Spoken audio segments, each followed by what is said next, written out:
This is the Dhammapada, 425 teachings from the Buddha spoken slowly without urgency. Get comfortable, listen straight through or return across many nights, whichever feels right. These words have waited 500 years. They'll wait for you too. 26 centuries ago, a prince named Siddhartha left everything. Not because he hated his life, because something in him knew there had to be more than pleasure and distraction. He sat beneath a tree and refused to move until he understood why we suffer. One morning, as the star appeared, he saw it clearly. The insight wasn't complicated. We suffer because we want things to stay the same, but nothing does. We suffer because we cling to what feels good and push away what doesn't. We suffer because we believe we're separate from everything else, but there's a way through. The Dhammapada, the path of truth, is what his students remembered. Not philosophy, not rules, just clear seeing. These verses were meant to be heard, not analyzed, to settle into you like rain into earth. No belief required. No particular background needed. Just listen. Pause when you need to fall asleep, if that's what comes. This isn't a test. Let's begin together. We start where the Buddha started, with the mind and what it creates. Picture two gardens side by side. Same soil, same sunlight, same rain. In one, someone plants seeds of kindness, small words of encouragement, moments of patience, helping hands. In the other, someone plants complaints, resentments, the sharp pleasure of being right. By summer's end, one garden feeds everyone who passes. The other chokes itself with thorns. The Buddha said, "We are what we think. Everything we are arises with our thoughts. With our thoughts we make the world. Not you become what you think. Someday, eventually, if you're good enough. No, you are what you think right now." The thought creates the reality before the action even happens. There was a commuter in a city not unlike yours. Every morning, same train, same faces, same irritation at the crowding and delays. He'd think, these people are in my way. Why can't they move faster? I shouldn't have to deal with this. And every morning his jaw would tighten, his chest would constrict, and he'd arrive at work already exhausted from a battle no one else was fighting. One Tuesday, nothing special about it. He had a different thought. Just, we're all trying to get somewhere. That's it. We're all trying to get somewhere. The train was just as crowded. The delays were just as long, but he arrived calm. His colleague asked if he'd changed medications. He hadn't changed his circumstances. He'd changed the seed he planted in his mind that morning, and it grew into a different day entirely. The Buddha continues, if you speak or act with a confused mind, suffering follows you like the wheel of a cart follows the ox that pulls it. But if you speak or act with a clear mind, happiness follows you like a shadow that never leaves. This isn't poetry. It's mechanics, cause and effect. As reliable as gravity, someone insults you. You think he humiliated me, she wronged me, they defeated me, he took what was mine. Hold those thoughts close, rehearse them.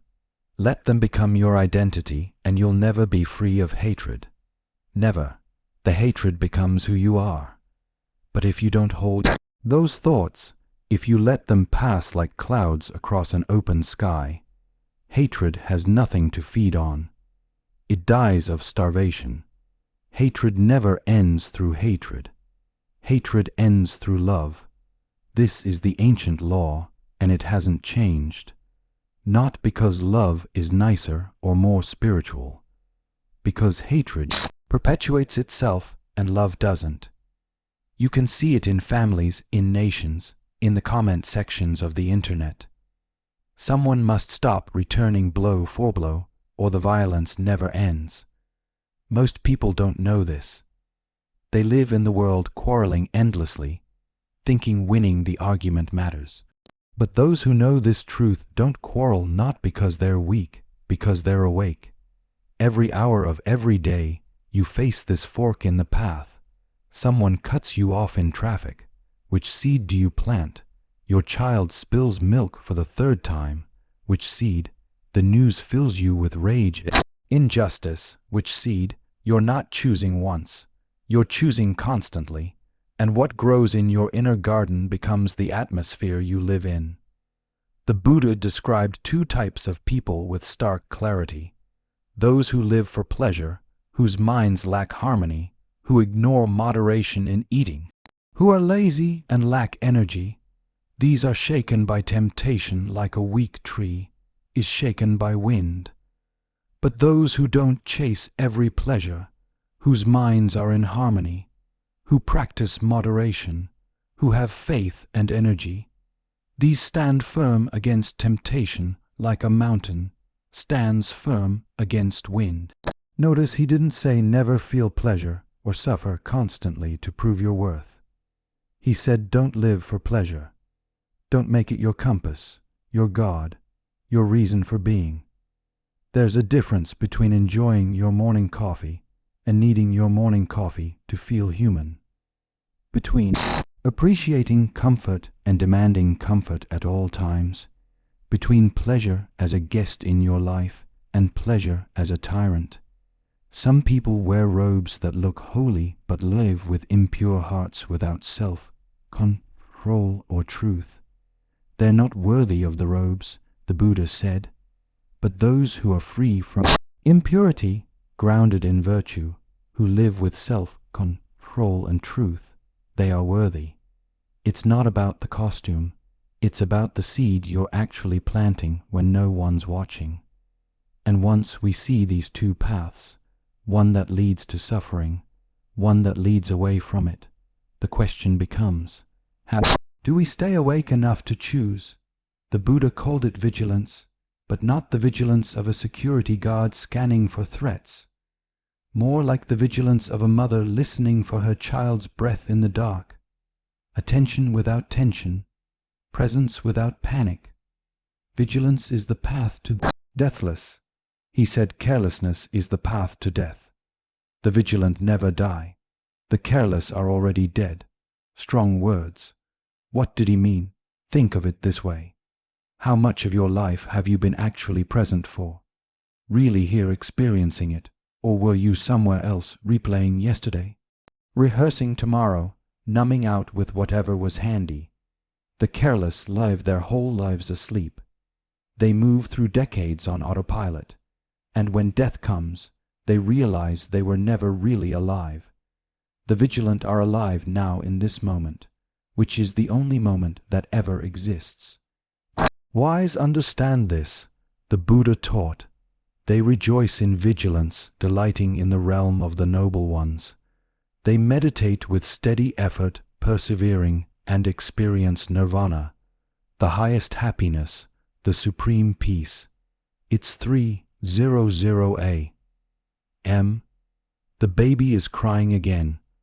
A mother stands in the dark nursery, bone-tired, touched out, running on empty. She has a choice. She can think, I can't do this anymore. This is too hard. I'm failing. Other mothers don't struggle like this. And spiral into despair. Or she can think, this is hard right now. I'm here. We're both here. This moment will pass. And stay present with what is. Same dark room, same crying baby. Two completely different experiences, one drowning, one staying afloat. Or the professional who's been working for 12 hours straight. Deadline looming. Emails multiplying faster than he can answer them. He can't panic. I'm going to fail. I'm going to get fired. I'm not good enough, and lose what little focus he has left. Or he can pause, take one breath, and think one thing at a time. What's the next right action? Vigilance isn't about never struggling. It's about being awake inside the struggle. Music, the Buddha said, Through effort, vigilance, discipline, and self-control, the wise one makes an island that no flood can overwhelm. The island metaphor is precise. When floods come, and they will come, you need high ground you've prepared in advance. You can't build an island in the middle of storm. The practice is now, in the ordinary moments when nothing dramatic is happening, wake up a little earlier, notice your breath, feel your feet on the ground, taste your food. These small acts of presence build the island stone by stone. Then when grief hits, when panic comes, when diagnosis arrives, you have somewhere to stand, not invulnerable, but not swept away. In the old stories, Indra became king of the gods through vigilance. Indra wasn't the strongest or the most talented. He was the most awake, the one who paid attention when others drifted, and that quality, simple, sustained awareness, lifted him above everyone else. What does that mean for you? It means the game isn't rigged toward the naturally gifted or the lucky. It's available to anyone willing to stay present. The gods praise vigilance. The Buddha said they always condemn carelessness. The monk, who delights in vigilance and fears carelessness, advances like fire burning through obstacles both great and small. That image of fire is important, not destructive fire, purifying fire, the kind that burns away what doesn't serve you, leaving what's essential. The negligent will never reach awakening, the Buddha warned. They're close to nirvana already, if only they'd wake up to it. But what exactly are we watching? What requires this steady attention? The mind, always the mind. The Buddha described it a dozen different ways, trying to capture something essentially uncapturable. Mind is restless, hard to guard, hard to control. The wise one straightens it like a fletcher straightens an arrow, like a fish pulled from water, thrashing on dry land, desperate to escape. So does the mind thrash when trying to escape the realm of death and craving. The mind moves formless and subtle, landing wherever it wants. Those who calm the mind find happiness. The Buddha said, not control it, calm it.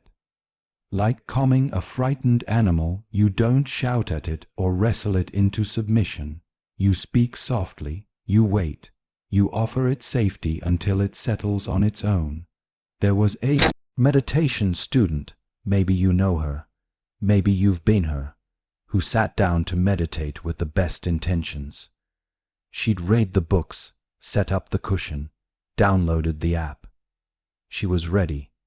She closed her eyes and tried to focus on her breath. Within seconds, her mind was making a grocery list. She noticed, brought it back. Now it was replaying an argument from 3 days ago, rewriting what she should have said.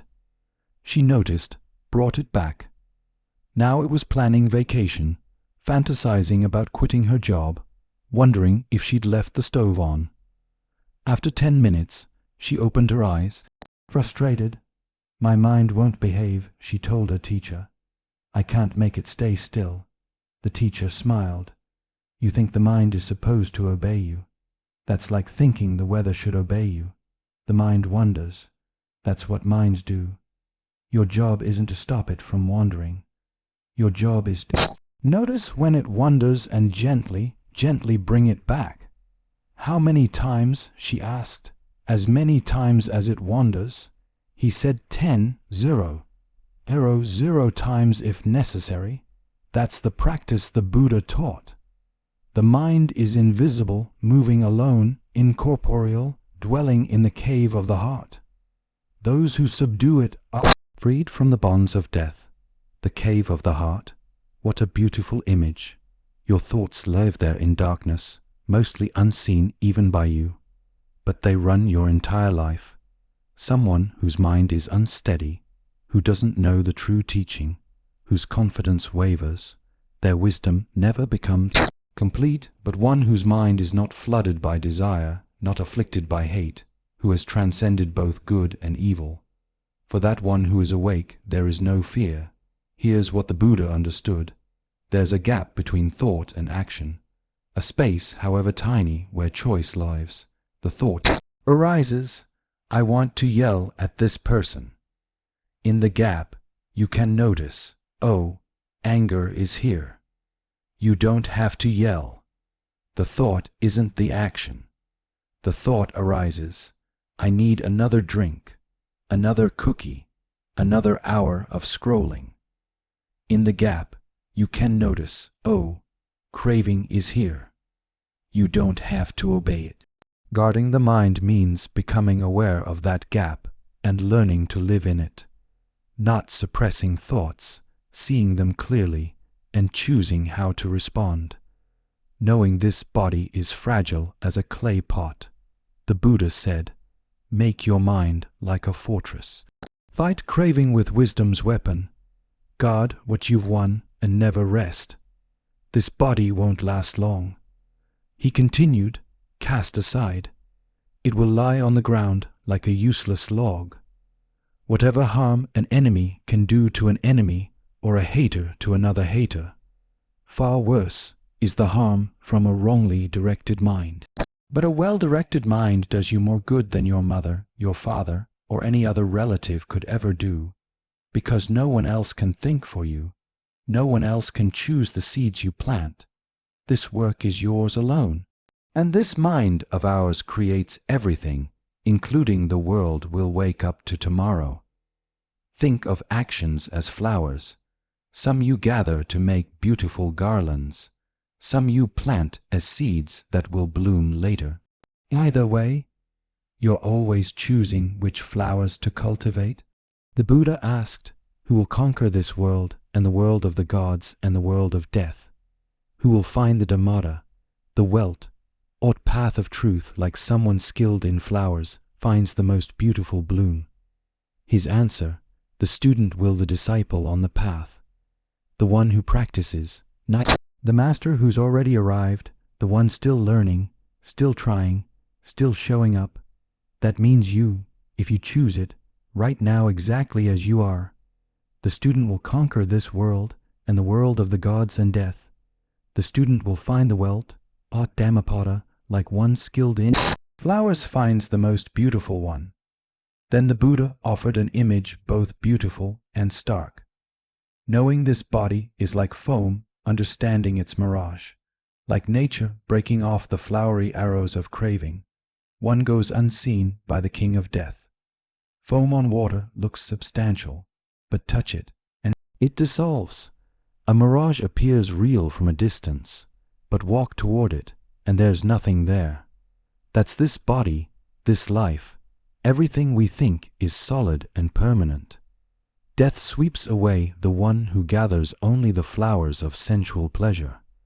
Their mind, distracted like a flood, sweeps away a sleeping village. How many people live this way, chasing the next pleasure, the next comfort, the next distraction, and then they're gone, having never woken up to what was actually here.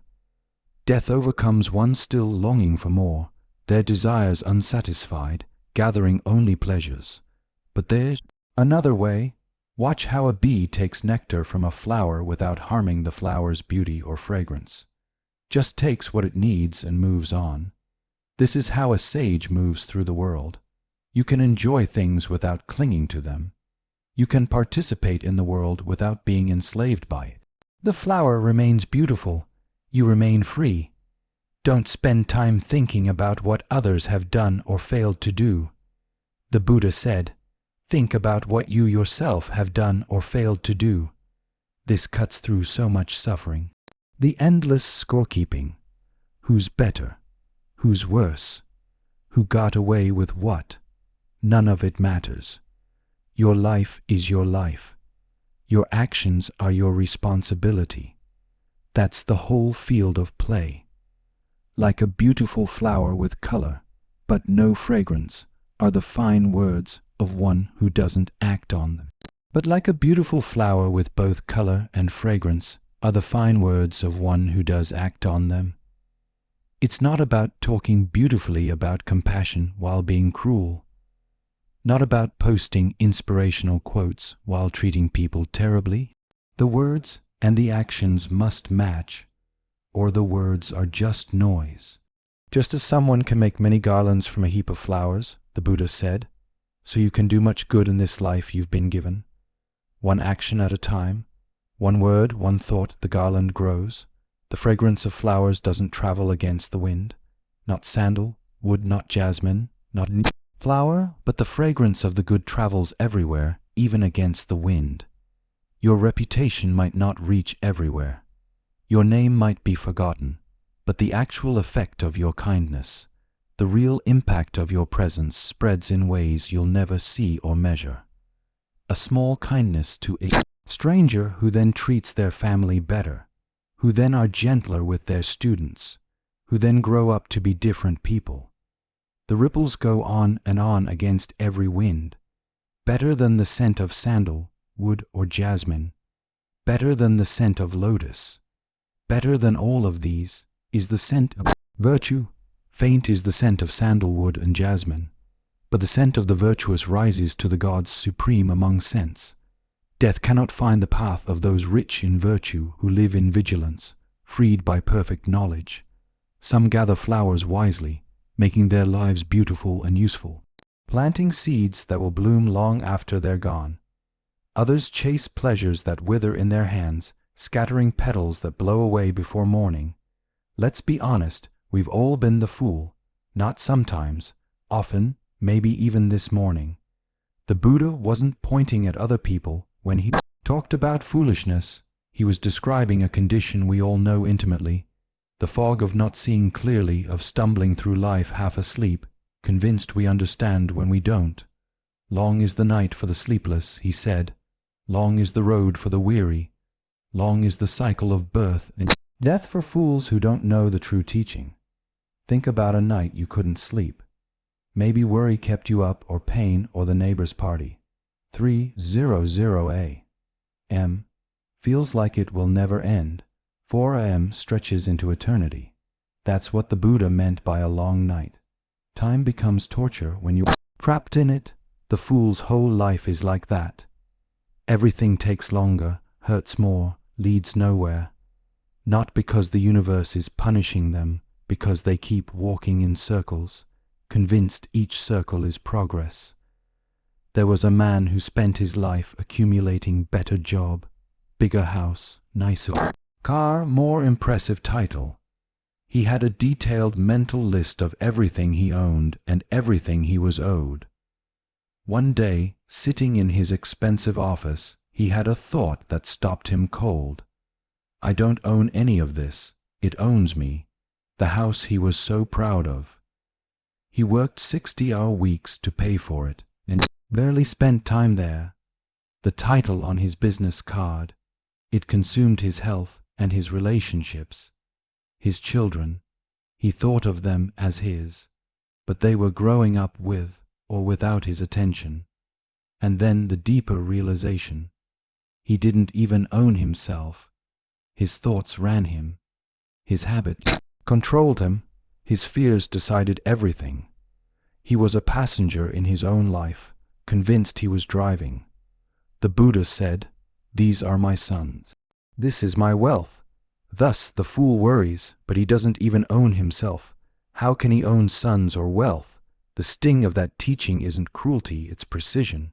We spend our lives anxious about things we can't actually possess. People, objects, outcomes, time itself. And in that anxiety, we miss what's actually here. If a fool recognizes his foolishness, the Buddha taught, he is wise, at least to that extent. But a fool who thinks himself wise, that fool is truly a fool. Here's the paradox. The moment you realize you don't know becomes the beginning of wisdom. The moment you're certain you know becomes the reinforcement of foolishness. Even if a fool lives with a wise person their whole life, they don't understand the teaching any more than a spoon understands the taste of soup. That image is so specific. The spoon sits in the soup. The spoon delivers the soup. The spoon is essential to the soup eating process, but the spoon never tastes it, never knows what it's carrying.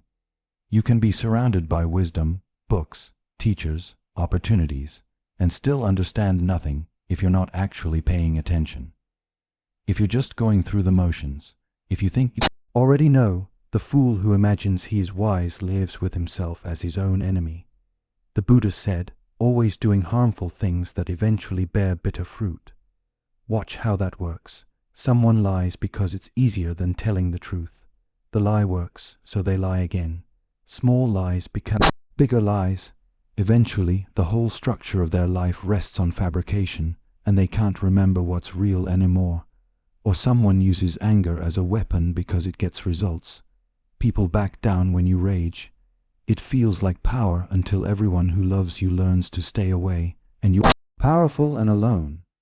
An action isn't good, the Buddha said, if you have to regret it afterward, if its fruit is tears and remorse. An action is good if you don't regret it afterward, if its fruit is joy and happiness. Simple test. How do you feel the next morning? Not in the moment of impulse.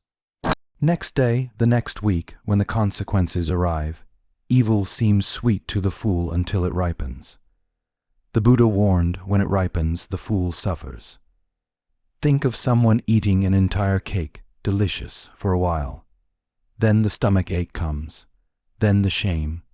Then the pattern repeats because the lesson wasn't learned.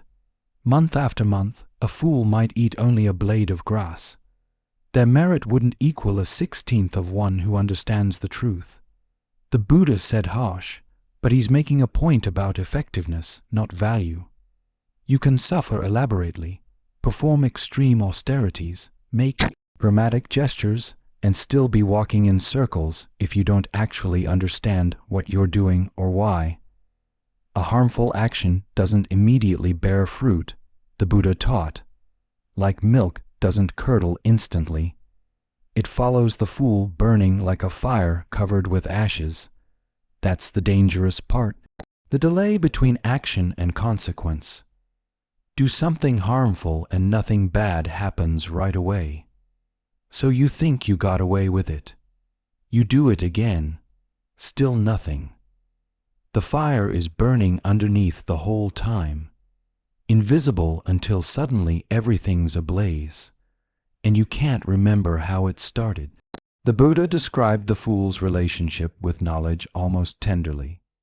Whatever knowledge a fool acquires, it only harms him, destroying whatever good qualities he has, splitting his head open.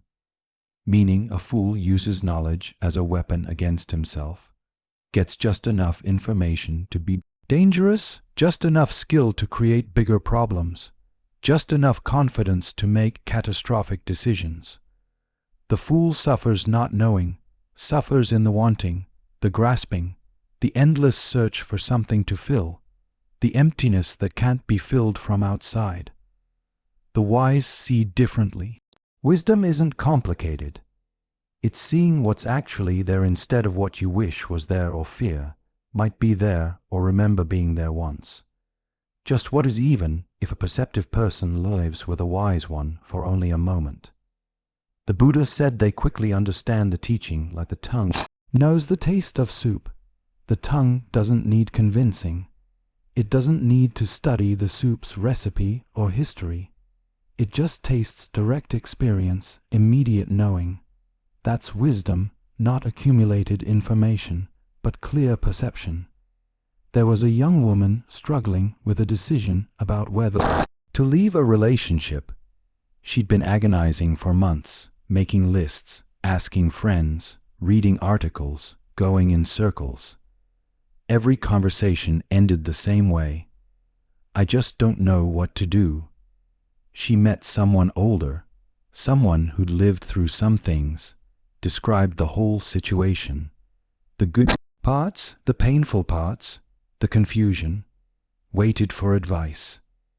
The older woman was quiet for a moment, then asked, "When you wake up in the morning before your mind starts explaining and justifying, what does your body know?" The young woman started to answer, then stopped, started again, stopped again. Then she began to cry because her body had been telling her the answer for months, and she'd been talking herself out of listening to it. That's the difference. The fool collects opinions and theories. The wise one sees what's actually happening. The Buddha said, As rain pours through a poorly thatched roof, so passion pours through an untrained mind. As rain doesn't pour through a well-thatched roof, so passion doesn't pour through a well-trained mind. A well-trained mind isn't one that knows a lot of facts. It's one that can see clearly without being overwhelmed by what it sees, can feel anger without becoming anger, can notice fear without being ruled by fear. The wise person is unshaken by praise or blame. The Buddha taught like a solid rock is unshaken by the wind, not because they don't care what people think, because they know who they are. Regardless of what people think, praise doesn't make you better. Blame doesn't make you worse. You're just what you are, doing what you're doing, learning as you go. Like a deep, clear, calm lake, the wise become serene when they hear the teaching. Notice they become serene, not because they were already perfect, but because they heard something true and let it settle into them like rain into earth. Good people give up attachment to everything. The Buddha said they don't chatter about what they crave, touched by happiness or pain. They remain even. That doesn't mean not feeling. It means not being tossed around by every feeling like a leaf in wind. You can feel grief without drowning in it. You can feel joy without clinging to it desperately, terrified it will leave. The wise don't seek children, wealth, or power for themselves or others. The Buddha taught they don't prosper through wrongdoing. They are virtuous, wise, and righteous. This isn't about having nothing. It's about not defining yourself by what you have, not sacrificing your integrity to get more, not measuring your worth by your accumulation. Few cross to the far shore. The Buddha said, most people just run up and down this shore, but those who follow the wealth or teaching cross over beyond death's realm. Two shores, the one we know and the one we can barely imagine. Most people spend their whole lives on familiar ground, running faster and faster, thinking speed equals progress, never realizing there's another shore entirely where different rules apply, leaving the dark path behind and cultivating the bright. The wise leave home for the homeless state, seeking joy and detachment where pleasure is hard to find. Homelessness here doesn't mean living under a bridge. It means not being defined by your circumstances, not needing everything arranged just right to be okay, not carrying your identity like a house you're trapped inside, free from possessions and desires, cleaning away the stains of the mind. These people shine with pure radiance, enjoying even in this life the deathless freedom of nirvana. The wise create islands through clear seeing, through not lying to themselves, through paying attention. Solid ground that holds when everything else is flooding. But what holds them there on those islands they've built? What keeps them from drifting back to the familiar shore? Back to the old patterns, back to sleep. Music freedom, the actual taste of it.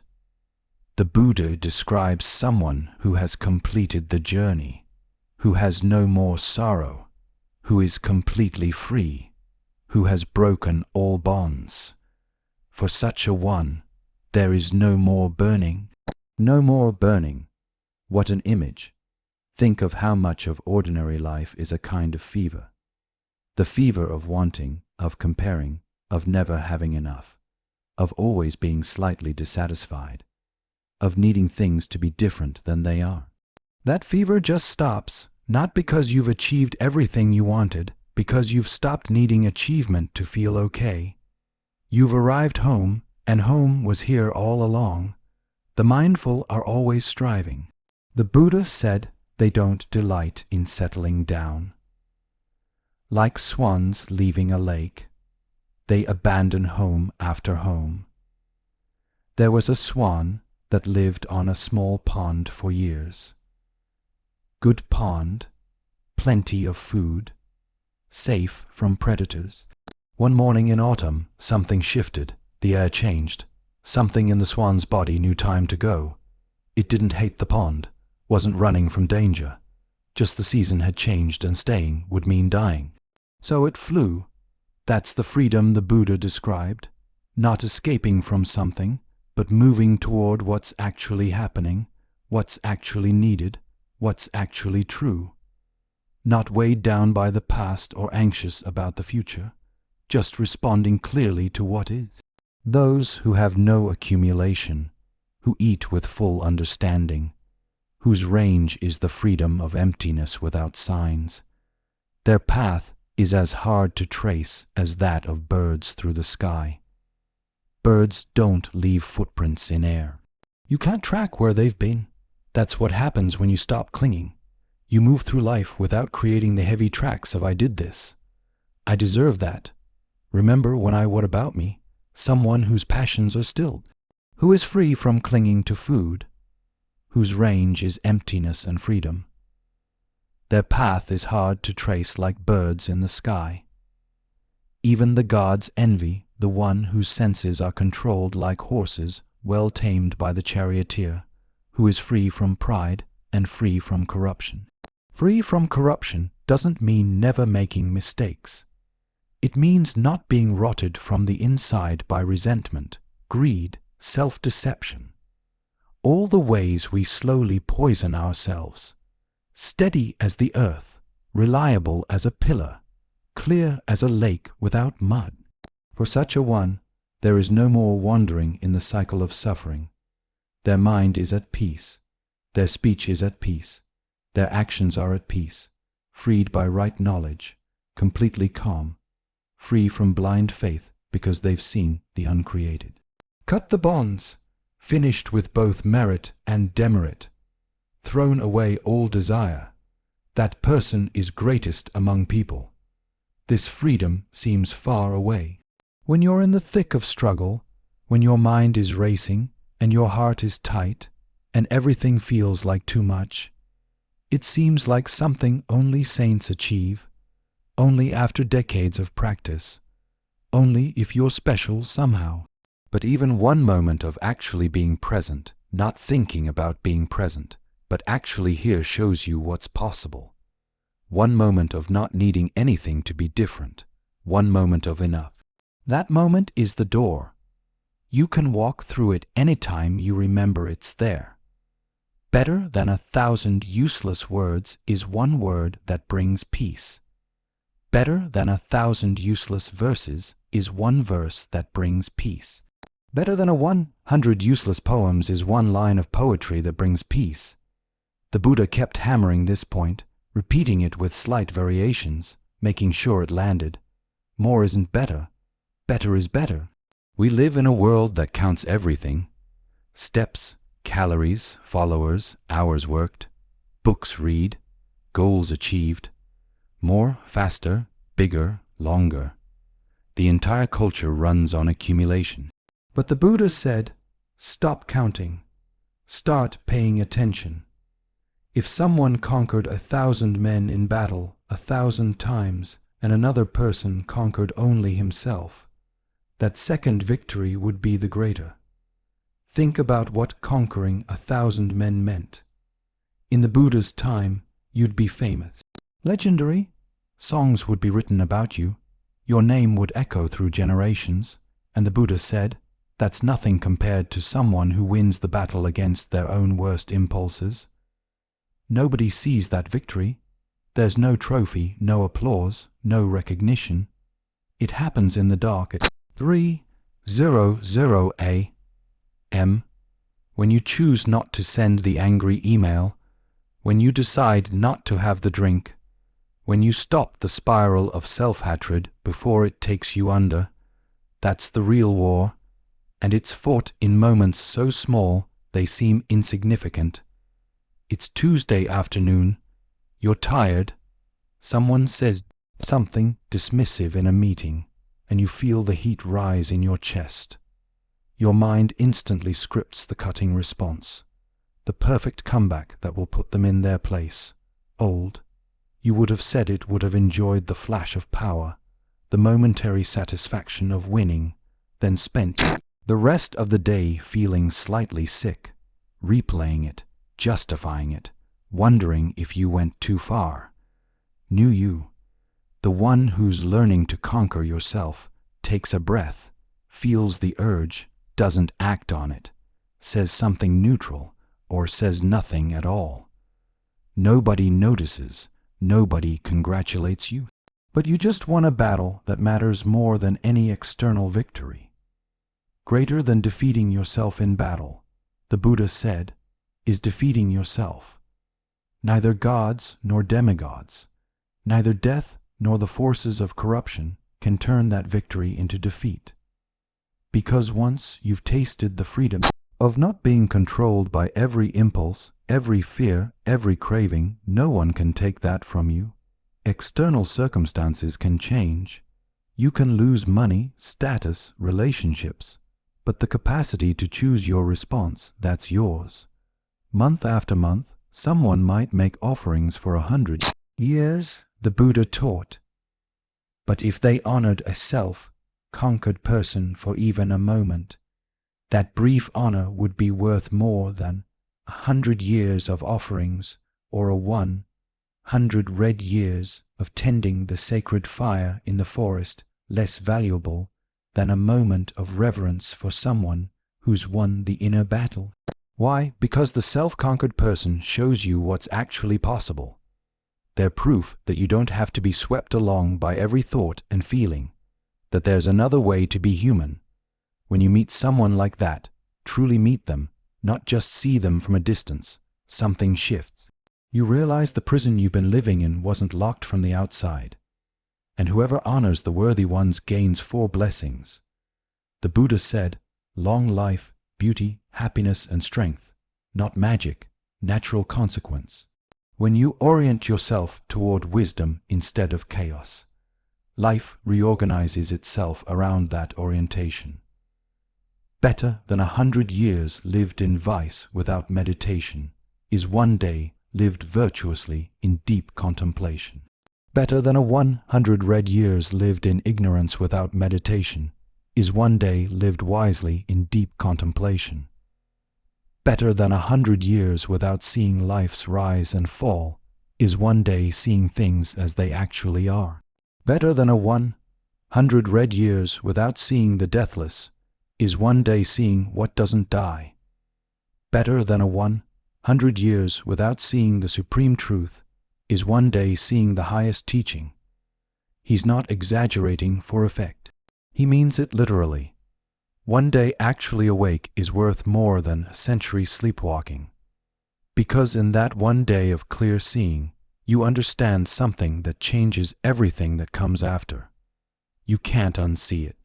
Even if you forget for a while, even if you drift back into old patterns, somewhere in you, you know there's another possibility. Think of it like this. You can live in a house for 100 years without ever noticing the door to the garden. One day, someone shows you the door. Even if you don't walk through it right away, even if you only peek out occasionally, your relationship to the house has changed forever. You know it's not the whole world.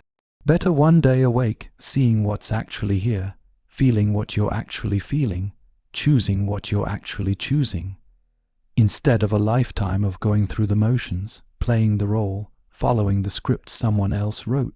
But what pulls us back to sleep? What makes us forget what we've seen? The Buddha said, hasten to do good, restrain your mind from evil. Whoever is slow to do good, their mind delights in evil. Strong word, evil. We don't like to use it anymore. Sounds dramatic, judgmental, black and white. But the Buddha wasn't talking about cosmic forces of darkness. He was talking about the daily tendency toward harm, harming yourself, harming others, harming the moment you're in by not being present to it. Evil in his vocabulary is whatever increases suffering. Good is whatever decreases it, not complicated. If you do something harmful, don't repeat it. The Buddha said, don't find pleasure in it. The accumulation of harmful actions leads to pain. If you do something good, repeat it. Take joy in it. The accumulation of good actions leads to happiness. Like filling a water jar drop by drop, you can fill it with poison or with clean water, one drop at a time. Either way the jar fills, there was someone who thought, my small kindnesses don't matter. I'm not saving the world. I'm not curing diseases or ending wars. I just help my elderly neighbor with groceries. Sometimes I let people merge in traffic. I'm patient with the new person at work who keeps asking questions.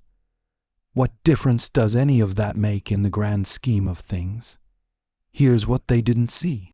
The neighbor who feels less alone because someone checks on her. The driver who arrives home less stressed because someone let them in. The new employee who doesn't quit in the first week because someone made them feel welcome. And those people carry that forward in ways you'll never track. The neighbor volunteers at the community center. The driver is gentler with their kids that evening. The employee becomes the patient one for the next new person. Small acts don't stay small. They multiply in directions you can't see. Don't dismiss wrongdoing thinking it's just a small thing. It won't affect me. Just as a water jar fills with drops of water, so the fool fills himself with evil. Little by little, don't dismiss good deeds thinking it's just a small thing.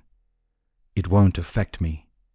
Just as a water jar fills with drops of water, so the wise person fills themselves with good little by little. Karma isn't punishment from the universe. It's cause and effect. Fire burns, that's not personal. It's just what fire does. Water flows downhill, that's gravity, not judgment. Actions have consequences. That's karma, not cosmic bookkeeping. You lie. People stop trusting you, not because the universe is keeping score, but because that's how trust works. You're consistently kind. People feel safe around you. That's not a reward. It's a result. Someone might do wrong and not feel the result immediately. The Buddha taught, just as fresh milk doesn't curdle at once, but it follows them burning like fire covered by ashes. The delay is what makes it tricky. Do something harmful and nothing bad happens right away. So you think you got away with it. Do it again. Still nothing. The consequences are building underneath, invisible like a fire smoldering in a compost pile. By the time you see the flames, everything's already burning. That's why the Buddha said, hasten to do good. Not anxious, not desperate, but don't wait. Don't think you have unlimited time to get your life together. Don't postpone kindness. Don't delay integrity. The merchant traveling through a dangerous forest with great wealth, but few guards, protects himself carefully. The Buddha said, someone who loves life avoids poison. Just so avoid evil. You wouldn't be careless with actual poison. You wouldn't think just a little bit won't hurt. Why be careless with resentment, gossip, cruelty, dishonesty? They're poison too, just slower acting. A hand without a wound can handle poison safely. Poison doesn't affect where there's no wound. There's no evil for one who doesn't do evil.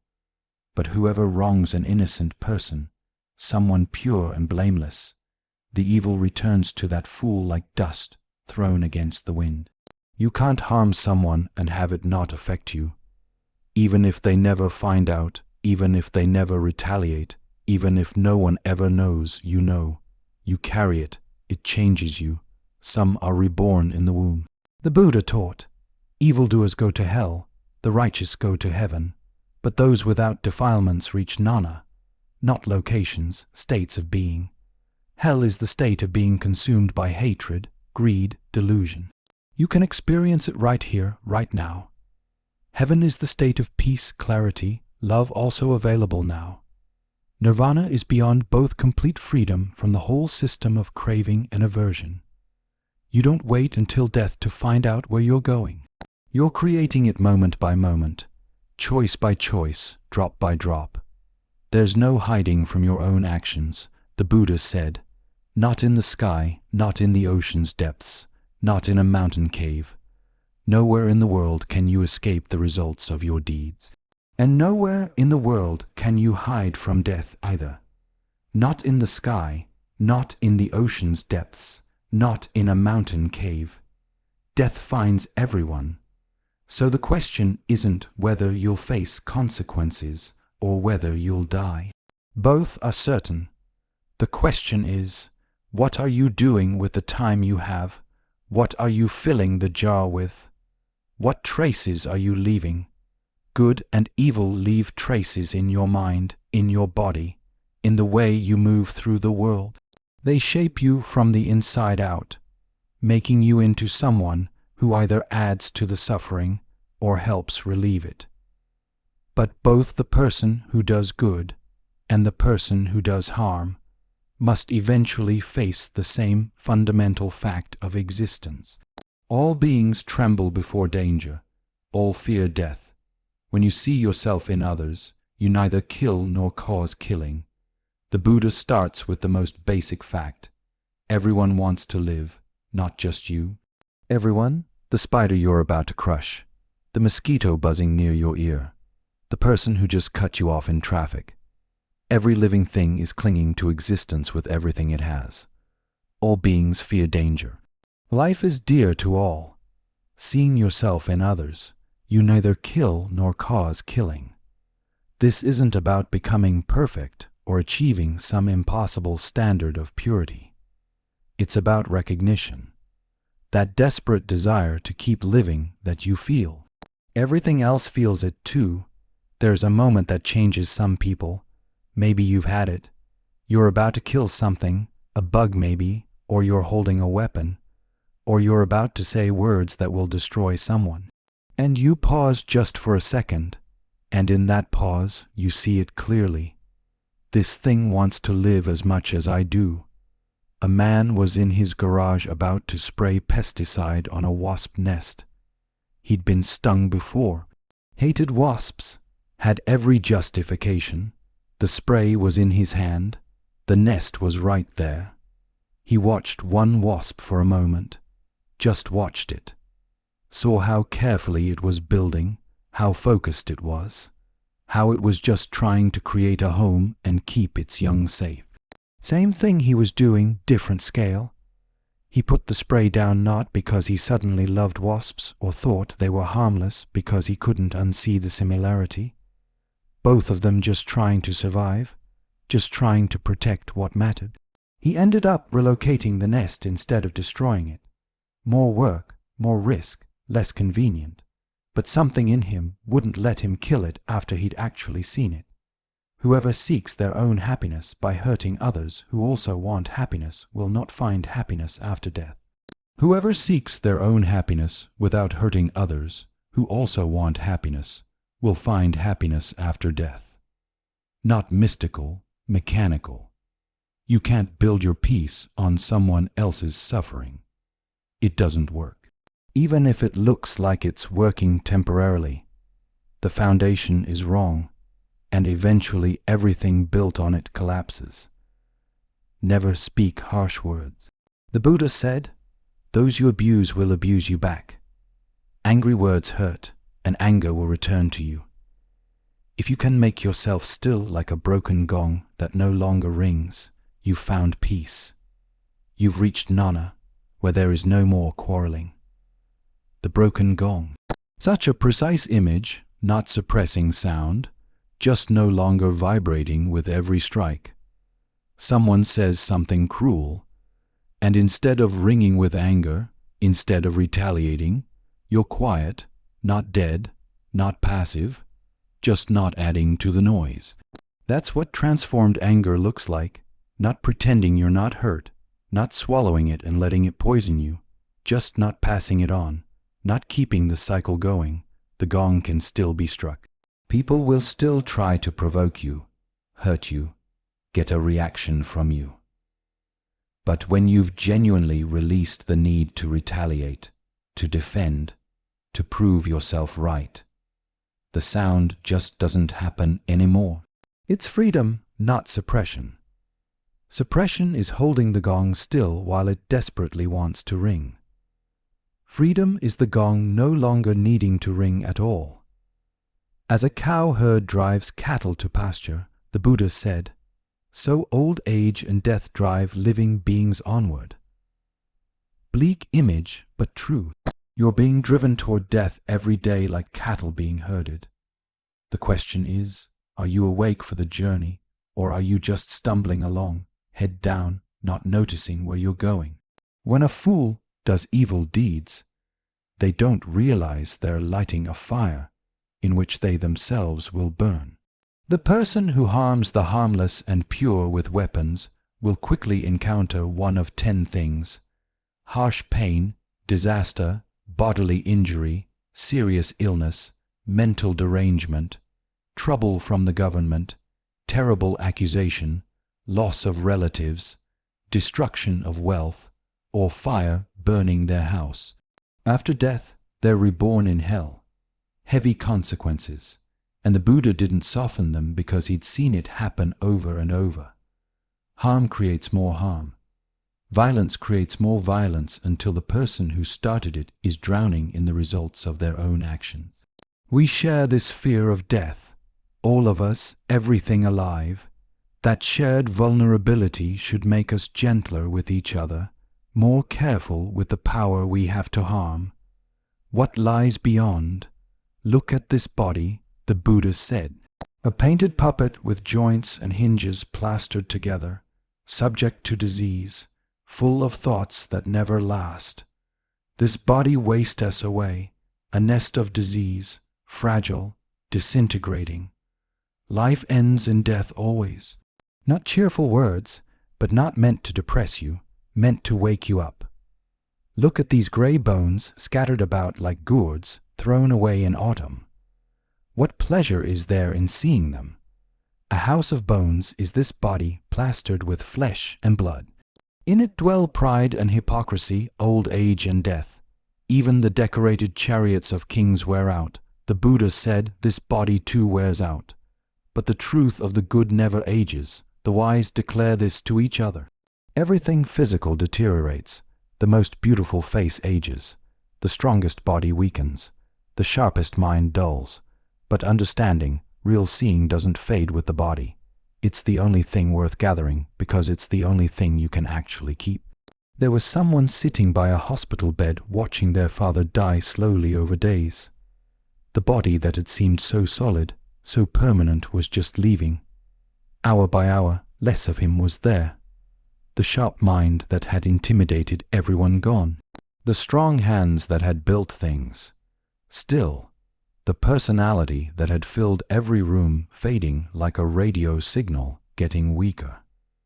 And sitting there, the son realized this is happening to me too, just slower. Every single thing I think is solid and permanent is dissolving right now just too slowly to see. It could have been terrifying, it should have been, but instead something loosened. If this is all temporary, the body, the achievements, the identity, the story about who I am, then what's actually real? What remains when everything else falls away? The question itself was a door opening. For 3 days after the funeral, he couldn't stop thinking about it. Not morbidly, just clearly. His father had worked 70-hour weeks building a business empire, had sacrificed relationships, health, presence with his children. For what? The empire was already being dissolved, sold off to strangers who didn't know or care about the man who built it. The son looked at his own life. The same patterns starting, the same choices being made. Racing toward what? Building what? All of it heading toward the same hospital bed, the same dissolving, the same forgotten empire. That's when he understood what the Buddha meant about this body being a temporary house. You don't own it. You're renting it for an unknown period, and eviction is certain. The Buddha at his own awakening spoke directly to the process that creates this body, this life, this endless cycling. Through countless births, I wandered, seeking but never finding the builder of this house. Painful is birth again and again. But now I've seen you, builder. you'll build no more houses. Your rafters are broken, your ridge-pole shattered. My mind has attained the unconditioned.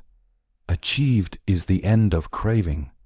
The builder is craving itself, the force that keeps constructing new identities, new stories, new versions of me that need to be protected and maintained.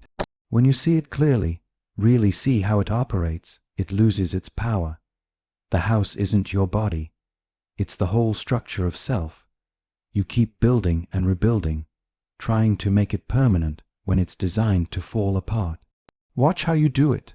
Something good happens and you immediately build an identity around it. I'm someone who succeeded at this. Something bad happens and you build another identity. I'm someone this happened to. Each experience becomes another room in the house, another story to maintain. The Buddha's victory wasn't in destroying the house. It was in seeing the builder and saying, "Stop. No more construction. I see what you're doing, and I'm not participating anymore." Those who don't live the spiritual life when young, who don't gather treasure while they can, later waste away, like old hair, ends beside a fishless lake. Those who don't live the spiritual life when young, who don't gather treasure while they can, lie around like worn-out bows, sighing about the past. The treasure isn't money or accomplishments. It's clarity. It's seeing truly. It's freedom from the illusions that make you suffer. And you can gather it at any age, any moment. But waiting doesn't make it easier. The old heron by the empty lake. The broken bow lamenting better days. These are images of people who postponed their real lives until it was too late. Not too late to start, but too late to avoid the regret of wasted time. Someone once asked an old monk, "What's the biggest mistake people make?" He said, "Thinking they have time." Not because death might come tomorrow, though it might, because every day you spend asleep is a day you don't get back. Every year you postpone waking up is a year lived in fog, knowing we'll die, knowing this body is temporary. This life is brief, this moment won't return.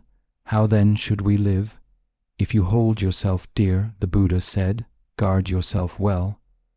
Let the wise one keep watch during at least one of the 3 watches of the night. First establish yourself in what is proper, then teach others, thus you won't suffer. If you make yourself as you teach others to be, then well controlled yourself, you may control others. The self is indeed hard to master. You are your own refuge. What other refuge could there be? When you're well trained, you gain a refuge hard to find. This is the teaching that people resist most. You're on your own, not because no one cares. Not because help isn't available. Because ultimately no one else can do your inner work for you. You are your own refuge. What does that actually feel like? It feels like coming home after a long journey and realizing the thing you were searching for was there all along. It feels like standing on ground that doesn't shift, not because circumstances are stable, but because you found the part of you that's steady regardless of circumstances. It's not loneliness, it's the opposite. It's discovering that you're not actually separate from everything else, that the refuge inside you connects to something larger than your individual story, the master and the servant both being you. That's the paradox. You train yourself, you discipline yourself, you liberate yourself. No one else can do it, and you can't outsource it. There was someone who spent years blaming everyone else for what was wrong with their life. Parents who didn't understand them, teachers who didn't see their potential, partners who didn't appreciate them, employers who didn't recognize their worth, an endless list of people who had failed them.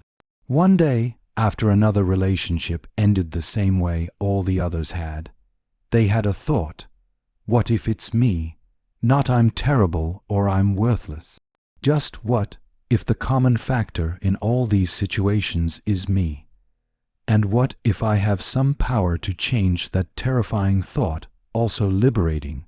Because if other people were the problem, you were powerless. If you were the problem, or at least part of it, you could do something about it. That's when the real work started. Not blaming themselves instead of others, but taking responsibility for the only thing they could actually control: their own actions, their own responses, their own patterns. They started noticing every relationship ended with the same fight, different people, different circumstances, but the same dynamic. They'd feel unappreciated, get defensive, shut down emotionally, wait for the other person to apologize first, then act surprised when the relationship fell apart. Seeing the pattern didn't instantly fix it, but seeing it meant they could start working with it instead of being blindly controlled by it. That's what becoming your own refuge means. Not that you never need help. You do. Not that you figure everything out alone. You won't. But that you stop waiting for someone else to rescue you and start taking responsibility for your own liberation. By oneself is evil done. The Buddha taught, by oneself is one defiled. By oneself is evil left undone. By oneself is one purified. Purity and impurity depend on oneself. No one can purify another. This is the hardest and the most hopeful thing he taught. Hardest because you can't blame anyone else. Most hopeful because you don't have to wait for anyone else to change. The evil you commit is born from yourself, produced by yourself, arising from yourself. It crushes you as a diamond grinds down a hard stone. That image of stone crushing stone, both hard, both seemingly strong, but one destroys the other through constant pressure. Your own harmful patterns, unchecked, will eventually crush the good in you. One whose great corruption spreads like a creeper, choking a tree, does to themselves what their enemies wish for them. The Malava creeper grows over a tree, wraps around it, slowly strangles it. The tree doesn't die from outside attack. It dies from what it allowed to grow on it. That's what happens when you let harmful habits take root and spread. You see it in addiction. Something that started as relief becomes the thing that's killing you. You see it in resentment. Something that started as justified anger becomes a poison you drink daily expecting someone else to die from it. You see it in work, coholism, perfectionism, any pattern that slowly takes over until there's no room left for actual life. Easy to do what's bad for yourself. The Buddha said, what's good for yourself is very hard to do. Why is that? Because bad habits feel good immediately. The relief, the escape, the numbness, the pleasure. Good habits feel hard immediately. The discipline, the discomfort, the delayed gratification. Your mind, untrained, will always choose what feels good now over what's good for you long term. That's not a moral failing. It's how minds work. Training changes the equation, makes the healthy choice easier, the harmful choice less appealing. Those who reject the teaching of the noble ones, who speak wrongly from their own views, produce fruit for their own destruction. Like the bamboo that dies when it fruits, the bamboo image is specific. Some species of bamboo flower once in their lifetime, produce seeds, and then die. They create the very thing that ends them. That's what happens when you build your life on wrong understanding. The fruits of your actions eventually destroy the person who created them. Never neglect your own welfare for another's, however great. The Buddha said, once you know what's good for you, be intent on it. Not selfishness, wisdom. You can't help anyone if you're drowning. You can't give from an empty well. Taking care of yourself isn't preparation for serving others. It's the foundation of being able to serve at all. The flight attendants get it right. Put on your own oxygen mask before helping others. Not because you matter more, because if you pass out, you can't help anyone. The path is yours alone. No one can walk it for you. Your parents can't do it. Your teachers can't do it. Your therapist, your partner, your spiritual guide, they can point, they can encourage, they can walk alongside. But the actual steps, those are yours. So wake up, not tomorrow, not when conditions are perfect, not when you feel ready, now with things exactly as they are, exactly as you are. Don't live carelessly. The Buddha said, don't follow wrong ideas. Don't be attached to the world. Don't sink into it. Wake up. Practice the teaching. Those who do live joyfully both now and in what comes after. Wake up. Practice the teaching.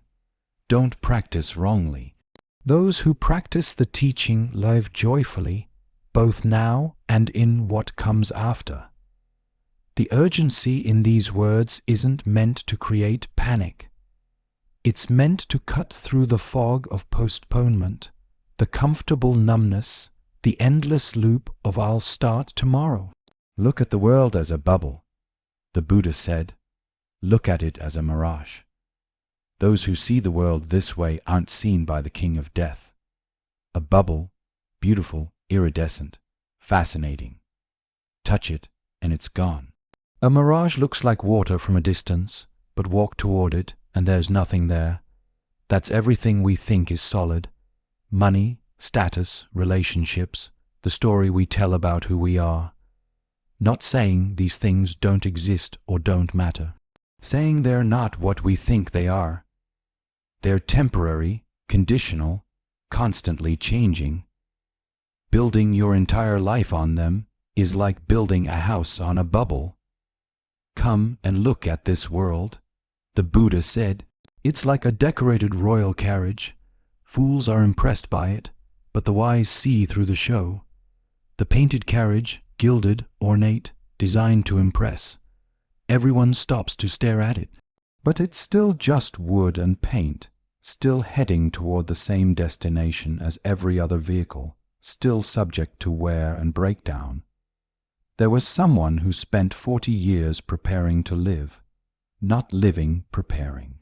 First, they had to finish school, then establish a career, then buy a house, then save for retirement. Always the next milestone, the next achievement, the next box to check before real life could begin. At 60, they realized, I've been waiting to start my life, and I've already lived most of it. The books they meant to read still unread. The places they wanted to visit still unvisited. The relationships they intended to repair still broken. The creative work they dreamed of still undone. All postponed for when I have time, when things settle down, when I'm ready. They weren't ready at 60 either. You're never ready. Ready is a myth we tell ourselves to justify waiting.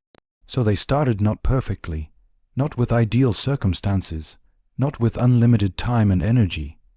Just started with what they had, where they were. Called old friends they'd been meaning to call for years. Signed up for the painting class they'd always dismissed as frivolous. Forgave people they'd been holding grudges against. Stopped waiting for permission from some imaginary future version of themselves who had it all figured out. The last 20 years of their life were more fully lived than the first 60. Not because circumstances improved, because they stopped postponing. Those who were once reckless but reformed themselves illuminate the world like the moon freed from clouds. Those who cover their past misdeeds with good deeds illuminate the world like the moon freed from clouds. This world is blind. The Buddha said few here see clearly. Like birds escaping from a net, few go to heaven. Most people sleepwalk through their entire lives, born into stories about how things are, what matters, who they're supposed to be, and they never question any of it. Just accept the net as reality and stop noticing they're trapped. How rare to meet someone actually awake. Someone not performing their life, but living it.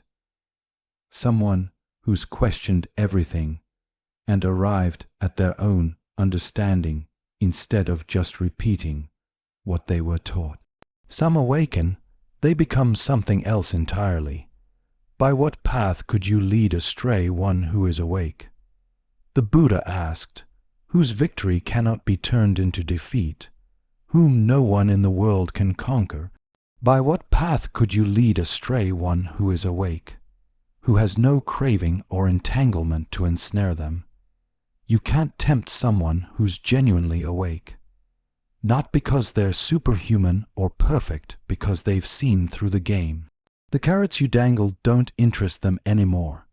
The sticks you threaten them with have lost their power. Buddha means the awakened one, not a god, not a prophet, just someone who woke up, which means awakening is possible, not reserved for special people in special circumstances.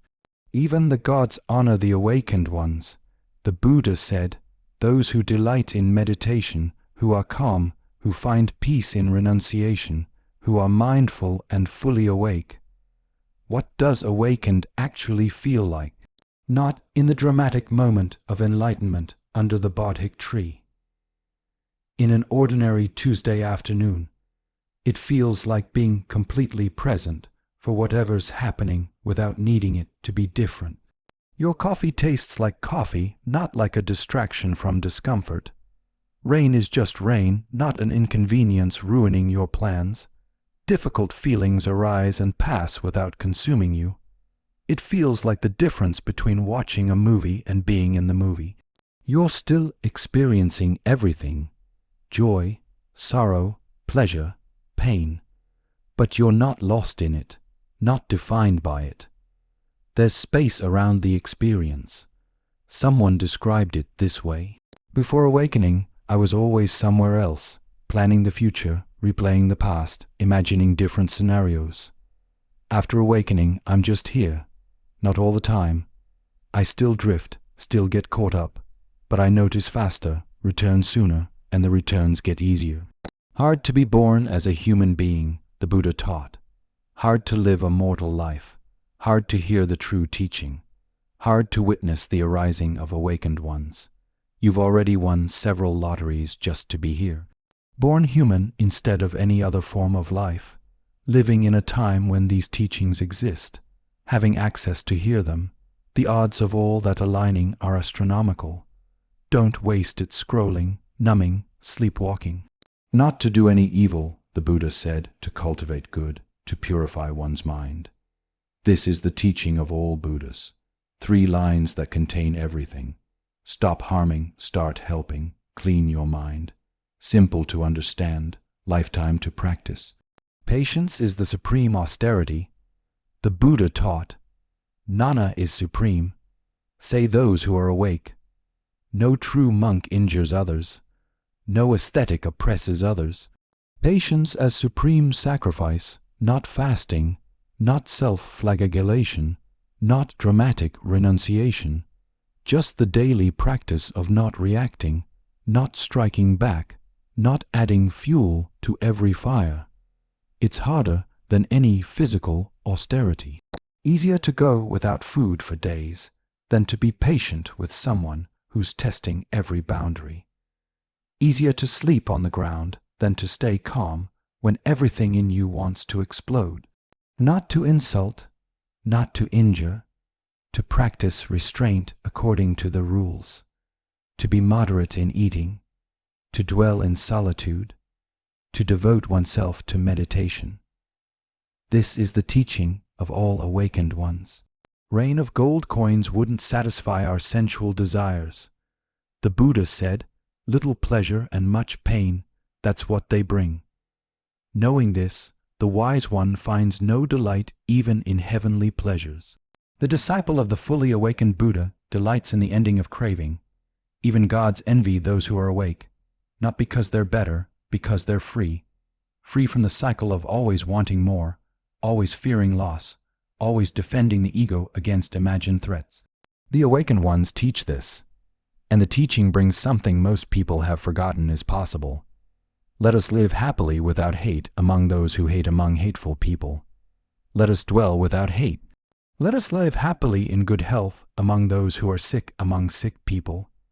Let us dwell in good health. Let us live happily without yearning among those who yearn. Among those who yearn, let us dwell without yearning. These verses sound impossible until you meet someone who actually lives this way. Then you realize it's not pretending the hate isn't there. It's not being infected by it. There was someone who worked in a toxic environment. Office politics, backstabbing, constant complaints, everyone miserable, and making sure everyone else was too. For months, they participated fully, complained with the complainers, gossiped with the gossipers, hated with the haters. One Monday, they decided to try something.